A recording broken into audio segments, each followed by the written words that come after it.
வணக்கம். இன்றைக்கி நம்ம ரொம்ப ஈஸியான மெத்தடில் டூட்டி ஃப்ரூட்டி எப்படி பண்ணுறதுன்னு பார்க்கலாம் வாங்க. இதுக்கு முதல்ல ஒரு பப்பாளி காயை அதோட முனைகளை நீக்கிட்டு ரெண்டாக கட் பண்ணிவிட்டு தோலை நல்லா சீவிட்டு உள்ளே இருக்க விதைகளெல்லாம் நீக்கிட்டு சின்ன சின்ன துண்டுகளாக கட் பண்ணி எடுத்துக்கலாம். இன்னும் கூட கொஞ்சம் காய் வாட்டாக இருந்தால் கூட எடுத்துக்கலாம். நான் இன்றைக்கி எடுத்திருக்க இந்த காய் பார்த்திங்கன்னா ரொம்பவே ஸ்வீட்டாக இருக்குது. அடுத்து ஒரு பேனில் 1 டேபிள் ஸ்பூன் சர்க்கரை எடுத்துக்கலாம். 2 டேபிள் ஸ்பூன் தண்ணி சேர்த்துட்டு நமக்கு எந்த ஃபுட் கலர் தேவையோ அந்த ஃபுட் கலரை ஒரே ஒரு பிஞ்ச் இதில் சேர்த்து கலந்து விட்டுக்கலாம். முதல்ல இதில் நான் ஆரஞ்சு ஃபுட் கலர் ஒரே ஒரு சிட்டிகை மட்டும் சேர்க்குறேன். சர்க்கரை பாகோட அந்த ஃபுட் கலர் நல்லா கலந்த பிறகு நம்ம கட் பண்ணி வச்சுருக்க பப்பாளி காயிலிருந்து 2 டேபிள் ஸ்பூன் இதில் போட்டுட்டு நல்லா கிளறி விட்டுட்டு மூடி போட்டு அடுப்பை லோ ஃப்ளேம்லேயே வச்சுட்டு ஒரு 3-4 நிமிஷம் அப்படியே விட்டுடலாம். லோ ஃப்ளேம்லேயே நம்ம அதை வேக விடும்போது அந்த ஆவியிலே பார்த்திங்கன்னா பப்பாளி காய் நல்லா வெந்துடும்.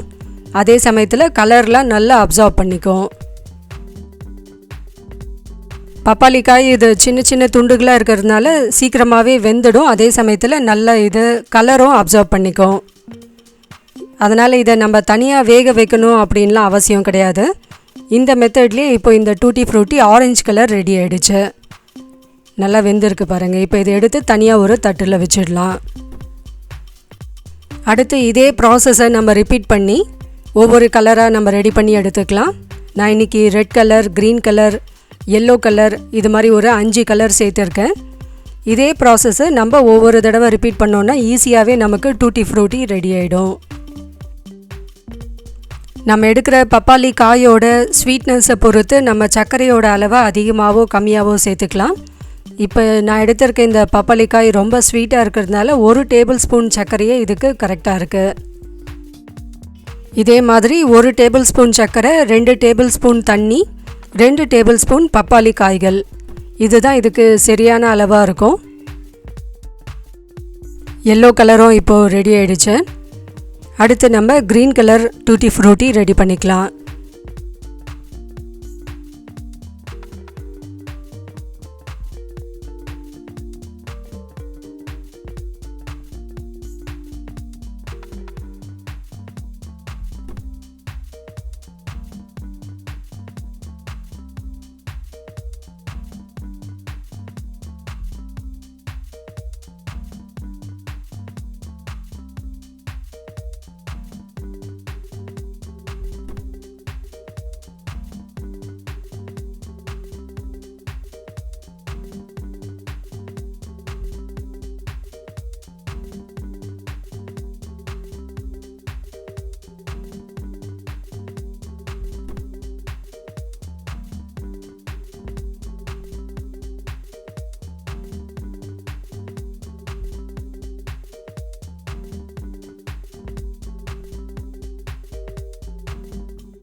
நான் இன்றைக்கி ஒரு பாதி அளவு பப்பாளி காய் மட்டும்தான் எடுத்திருக்கேன்.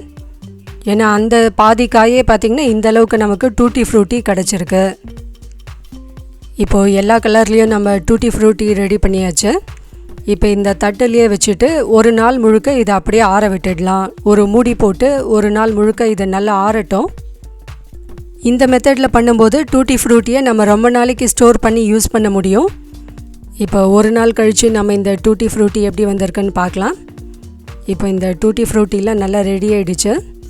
சர்க்கரை பாகில் நல்லா அப்சர்வ் பண்ணிடுச்சு. லேசாக கொஞ்சம் மாய்ஸ்சர் இருந்தால் கூட பரவாயில்ல. ஏன்னா இது ஒரு 2 நாள் கழித்து இன்னும் கொஞ்சம் ட்ரையாக மாறிடும்.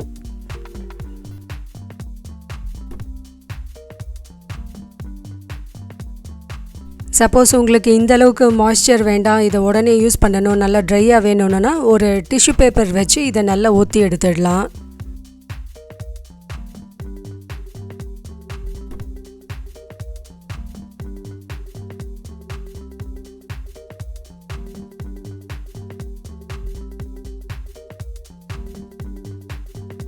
ரொம்பவே கலர்ஃபுல்லான டூட்டி ஃப்ரூட்டியை இதே மெத்தடில் நீங்கள் ட்ரை பண்ணி பாருங்கள். ட்ரை பண்ணி பார்த்துட்டு உங்களோட ஃபீட்பேக்கை நம்ம கூட ஷேர் பண்ணிக்கோங்க.